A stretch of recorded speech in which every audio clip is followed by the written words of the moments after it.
Hello and welcome to the Sustainability Strategy Summit. I'm your host, Jessie Servi Ortiz, and today we are lucky to have two guests from Land's End.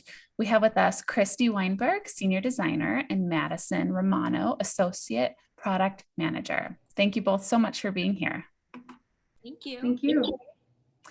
All right, I know Land's End has been working on sustainability for over a decade, and you've made some good progress. Can you share with us kind of how this has evolved and what are the major goals and strategies that you're focused on today? Yeah, of course. It started with an internal committee with direction from our founder, Gary Comer, in 1987, focusing on the sustainability within our campuses. And our facilities had made such amazing strides in their focuses on green space and our buildings.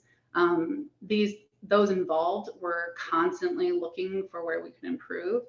So I would say that's kind of where we began. And then in terms of relation to our product, our foundational product has always been sustainable. We've always wanted product to last generations.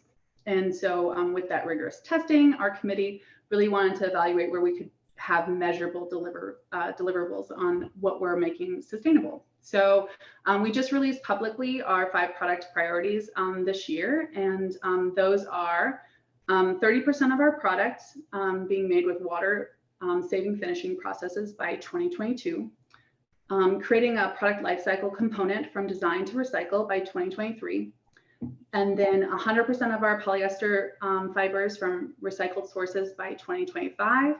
100% of those cotton from our cotton be a sustainable source by 2025 as well. And then our 100% sustainable packaging and labeling also by 2025. So, creating these goals, we really wanted to establish that Land's End team is committed to doing better for the environment and our product we develop for our customer. Wow, those are pretty ambitious goals. That's great. So, what is it going to take from Land's End to get there? What will those goals require? Yeah, of course. I think, all goals require a way to be measured. For our product development team, we're kind of the communication hub between our internal teams and our suppliers and making sure we get that necessary information, in terms of validating what we want to speak to as sustainable. So it may require more testing, collecting those certificates, so that way those claims can be passed on to the customer appropriately. And I think, in terms of the industry, this is a very manual process that I think everyone's trying to figure out the best way to solve that. So, it's important to have that validation within our supply chain. And it's the only way really any brand is going to be able to speak to their sustainability goals. And that's why Land's End, internally, we're really devoted to trying to figure out a better, more streamlined process on collecting that information and making sure those claims are shared appropriately with our customers. Yeah. Those processes are important. We don't want to just keep creating more work for ourselves, right? But also validating those claims, also important. Can you tell us a little bit about how sustainability is organized across Land's End? What is your structure? Yeah, I'll take this one. The committee is sponsored by our executive leadership in design and global sourcing. And we have over 30 cross-functional team members representing all different areas of the company. So some of those departments include global sourcing, technical services, design, marketing, creative, legal, facilities and operations, transportation, compliance, and retail. So it's a big range there.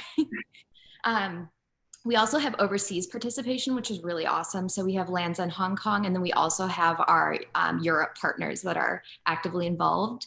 We also have representation from the business outfitters side. So we're really excited that, it's such a big scope of the company included. Our committee projects and initiatives focus primarily on product and campus sustainability. So speaking to product, we're really focused on how we design, develop, source, manufacture, and deliver. And then speaking to facilities, we're focused on our owned operations impact, really looking at like the energy, for example, the energy we use in our headquarters, and is it coming from the most efficient sources? That's great. I mean, I see sustainability be more successful when there's more involvement across the business. So it sounds like the way this team is organized, it everybody has a hand in it really. And then sustainability becomes everybody's job, which is really integration and really how it succeeds. So it's great to hear that. So how does this committee work together to move the goals forward? Yeah, so with our current committee, I would say we really work with our industry partners on making sure that we've got a pulse within the industry of what's going on and what we want to measure. And then, in terms of making sure things are met, we have internal meetings like our town halls where, the first sustainability presentation always includes our product priorities. So it's, constantly on people's minds of what they should be thinking about and what they should be speaking to. And then also internally on how those goals continue to move forward.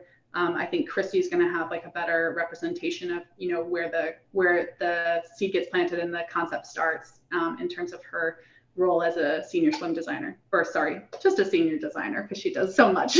So not just necessarily swim, but swim is expertise. I'll touch on that later. From a development perspective, the communication really starts with the initial idea for the product. So design works with cross-functional partners to get buy-in and create a strategy that supports the goal. That's really the first step.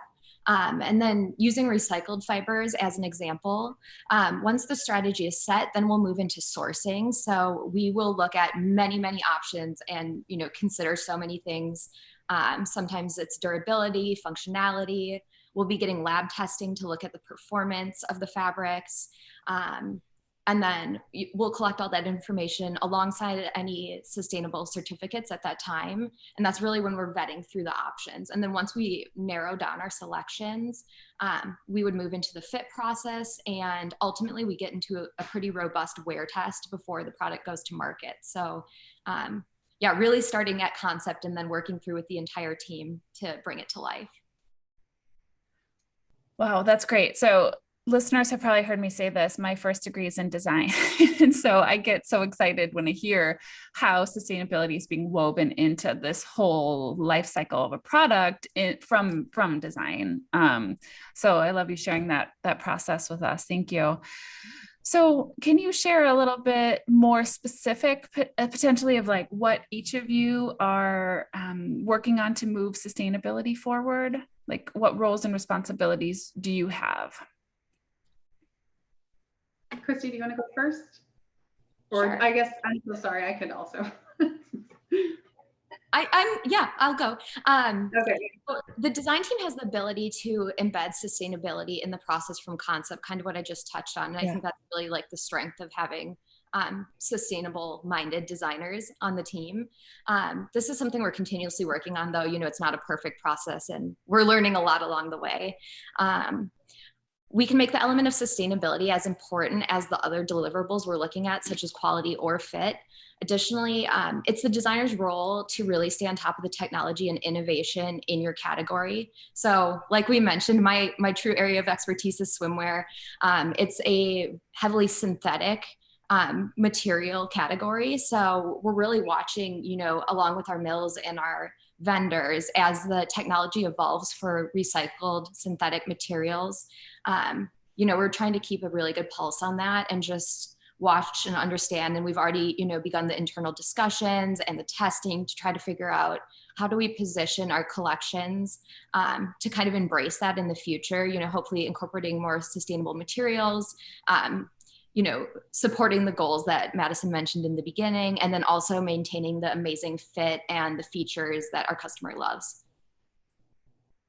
Awesome. And then from a product perspective, exactly what Christie said, we're responsible for bringing our designers' visions to life and, prioritizing and supporting those sustainability initiatives. So in reality, it kind of starts with what we're choosing, our suppliers, our vendors, who we nominate.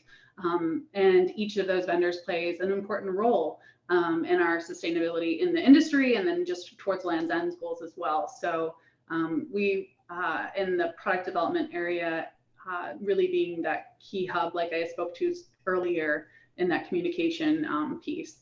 So, other ways that we've tried to amplify it is, our executive leader for global sourcing created our own Lands End Vendor Summit, which really allowed our vendors to meet and have those discussions and create that constant message of, the same goals that we're marching to internally, they're also visible too. Great. So, for our product team, I would say it's the communication, piece, making sure that things, everyone understands like what we're looking towards to be successful in this. So, yeah. Yeah, great. It's hard not to talk about the Olympics right now, but as you were talking about both of these processes, that's sort of the visual I'm getting with, you mentioned your expertise in swimwear, right? Like just the evolution of that and watching how it does affect performance, and that there's so much that goes into these products from, just as you mentioned, from the very beginning design, material, all of that, all the way to, I would love to see a segment on the Olympics about how sustainable their swimwear is, or all of their gear. So it's really cool. So yeah, it's interesting. Oh, sorry. Yeah, it's interesting.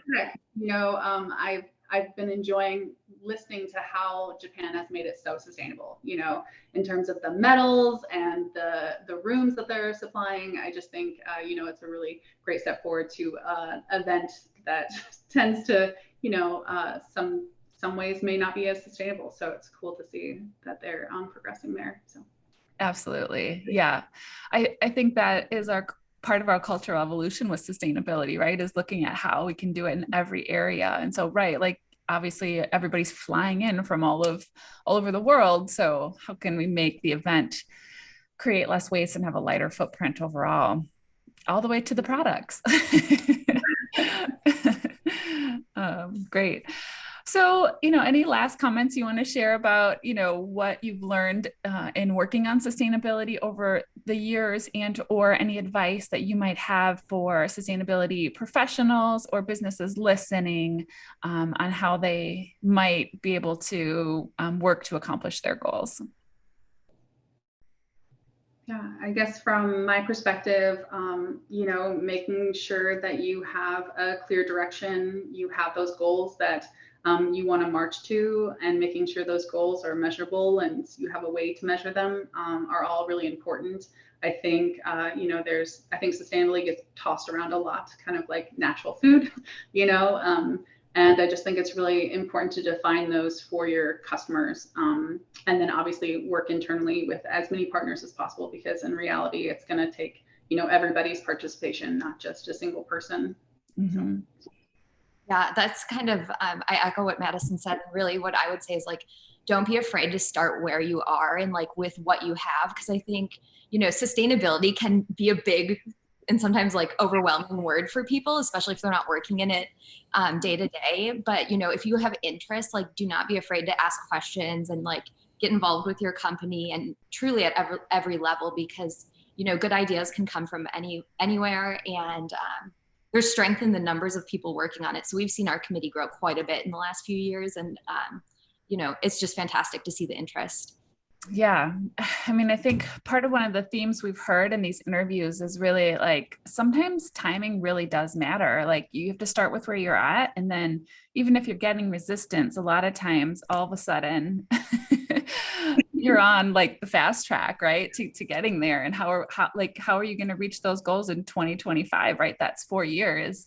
So it starts with making the commitment, and then working with your internal and external partners, as you've described, to really figure out how you're going to accomplish that. Yeah, agree. Absolutely. Yeah. So I know those product goals that we mentioned will be shared in the email that we send out, so folks can take a look at that. And, I'd love to have a follow-up conversation just in the future about how you are achieving those goals. There's so many questions these days about like, sustainable cotton and material. And so as you're sort of figuring these out, I would love to come back together and share a little bit more, if that's all right with you. Yeah, sounds great. Great. Well, thank you so much for taking the time to share with us today. Thank you.